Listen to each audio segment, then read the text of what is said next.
나 블로그로 200만 벌어도 좋겠다 이렇게 생각하시는 분들 많으시죠? 다들 블로그로만 월급 번다는데 정말 블로그로만 월급 받을 수 있을까요? 여러분 속지 마세요. 블로그로만 월급 못 받습니다. 저는 외국계에서 마케터로 회사를 다니며 창업을 해서 전화영어를 운영을 하고 있고요. 작년에는 아기를 낳고 집에서 할 수 있는 제2의 수익 모델을 만들어서 3개월 만에 월급에 준하는 수익을 만들었습니다.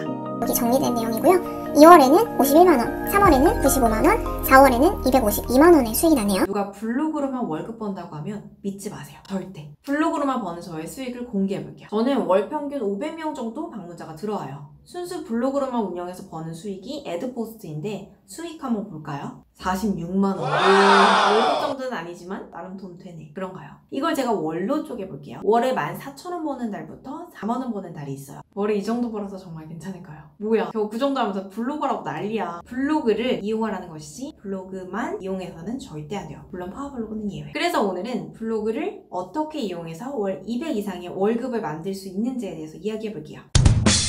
저는 블로그로 월급 못 벌고 있어요. 하지만 블로그를 이용해서 전화영어도 하고 론칭 3개월 만에 월급을 뛰어넘는 강의도 만들었어요. 블로그를 활용해서 돈을 벌려면 이것만 기억하시면 돼요. 준다, 모은다, 판다. 우리가 반드시 팔리는 상품을 만들려면 어떻게 하면 될까요? 사람들이 필요한 상품을 만들면 돼요. 그럼 사람들이 필요한 상품은 어떻게 찾으면 될까요? 내가 관심 있는 주제, 알려줄 수 있는 주제를 선택해서 그 글을 계속 올리세요. 언제까지? 사람들이 반응할 때까지. 그런데 이때 아무도 못 보는 글 쓰지 마시고 반드시 내 타겟이 볼 수 있는 글을 쓰세요. 그럼 상위 노출하라는 말인가? 무조건 상위 노출하는 건 의미가 없어요. 내가 필요한 타겟에게 노출이 되어야 됩니다. 그럼 어떻게 하면 될까요? 1번, 노출이 적더라도 세부 키워드를 설정한다. 먼저 키워드라는 개념이 좀 어려우신 분들은 지난편 영상 댓글로 달아드릴 테니까 한번 참고해보세요. 세부 키워드는 검색량이 적지만 타겟이 명확하기 때문에 이 타겟의 반응을 불러일으킬 확률이 높아요. 쉽게 예로 들어볼게요. 화상영어가 아니라 7세 화상영어 이렇게 잡으면 타겟의 범위는 당연히 좁아지지만 7세 이렇게 명확해지기 때문에 타겟이 이걸 보고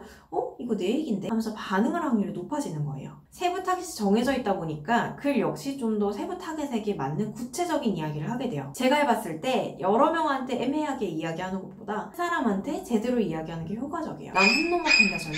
제가 실제로 이렇게 해봤어요. 유아영어라는 키워드가 검색량이 더 많지만 5살 유아영어로 키워드를 잡았어요. 정말 반응이 있을까요? 실제로 이걸 작성하고 5살에서 6살 수강생들이 늘기 시작했어요. 두 번째, 커뮤니티 활동. 온라인 카페 이런 것들은 같은 관심사를 가진 사람들이 모여있는 공간이에요. 내가 아무리 열심히 블로그에 글을 쓴다고 해도 10,000명 정도가 되는 순수 타겟이 내 글을 볼 확률이 되게 희박해요. 하지만 카페에 글을 쓰면 이미 내 타겟이 모여있는 공간이기 때문에 조회수가 곧 내 타겟을 의미한다고 볼 수 있어요. 저의 이야기를 썼던 글인데 1.8만 명에게 노출이 됐어요. 단순한 조회수가 아니라 내 글이 필요한 사람들이 읽은 수치이기 때문에 의미가 있어요. 그래서 제가 추천드리는 방법은 내 주제에 관련 있는 커뮤니티를 찾아보세요. 애매한 키워드로 글을 작성을 하는 것보다는 키워드를 잡지 않더라도 내 주제와 관련 있는 타겟이 모여있는 공간에 글을 노출을 하게 되면 이게 오히려 더 효과적일 때가 있어요. 이렇게 첫 번째 단계에서 하셔야 되는 게 주는 과정이에요. 두 번째로 한번 넘어가 볼게요. 두 번째, 모은다. 학교에서 인기 많은 애들 보면 인기 많은 이유가 있어요. 사람들이 원하는 걸 자꾸 줘요. 재밌다든지 뭔가 잘 사준다든지. 이것도 마찬가지예요. 자꾸 주면서 사람들을 모으셔야 돼요.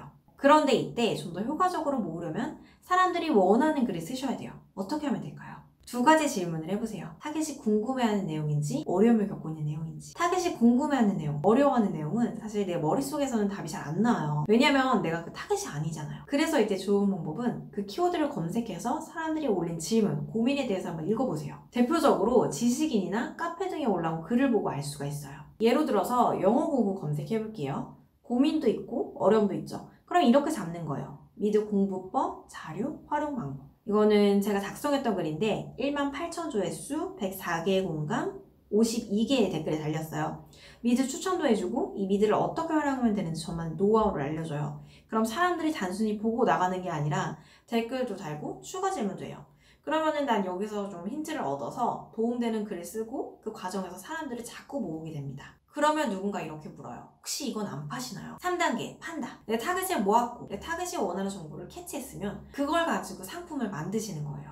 그 상품은 강의가 됐던, 전자책이 됐던, 유형의 상품이건 원하시는 걸 만드시는 거예요. 나는 근데 주제가 없어서 1번부터 막힌단 말이야. 우리가 주제를 정하지 못하는 이유는 내가 처음부터 완벽히 해야 된다는 강박관념 때문이에요. 이 정도로 알려줄 수 있을까? 하는 걱정도 들고요. 그런데 생각해보면 내가 당장 컨텐츠 나눠준다고 해서 남들한테 돈을 받나요? 아니면 남들한테 피해를 주나요? 아니잖아요. 그냥 편하게 하세요. 내가 하루 중 많이 하는 일, 내가 세우고 있는 일, 혹은 뭐 관심 있는 일, 공부해보고 싶은 일, 뭐가 됐든 상관없어요. 그중 하나를 잡고 1번 준다부터 3번 판다까지 한번 쭉 돌려보세요. 만약에 반응이 없다. 그럼 다시 주제를 잡아서 1번 준다부터 3번 판다까지 반복해서 하시는 거예요. 성공을 하는 가장 확실한 방법은 될 때까지 하는 것이다. 처음부터 성공을 하면 가장 좋겠죠. 그런데 대부분이 처음에는 내가 뭘 좋아하는지, 뭘 잘하는지도 몰라요. 저도 그랬어요. 그래서 가장 좋은 방법은 우선 시작을 해서 시장의 반응으로 판단을 해보는 거예요. 그런데 여기서 주의하셔야 될 점은 내가 정보를 줬는데 반응이 없다? 그럼 바로 바꾸시는 게 아니라 적어도 한 달은 꾸준히 올려보시는 걸 추천해요. 반응이 없는 게 내 컨텐츠 문제가 아니라 내가 노출하는 방법을 몰라서일 수도 있고요. 아니면은 아직 충분히 타겟이 모이지 않아서일 수도 있고, 뭐 아니면 정말로 내 컨텐츠가 나만 필요한 컨텐츠일 수도 있어요. 중요한 건 내가 판단하는 게 아니라 시장이 판단할 수 있도록 충분히 시간을 주는 거예요. 블로그로다 당장 돈 벌 거야 하면서 회사 때려치우시는 거 전 사실 추천 안 해요. 블로그로 월급을 만드는 것도 걸리는 시간이 있어요. 꾸준히 하시면서 티핑 포인트에 도달할 때까지 충분히 끓이고 우려내줘야 돼요. 그러면서 상대적으로 단기간에 할 수 있는 체험단이나 이런 광고, 에드픽, 에드포스트를 병행하시는 거예요. 키워드라든지 노출 방법 이런 것들이 좀 어려우신 분들은 저희 이전 영상 참고해 주시고요. 오늘도 들어주셔서 고맙습니다.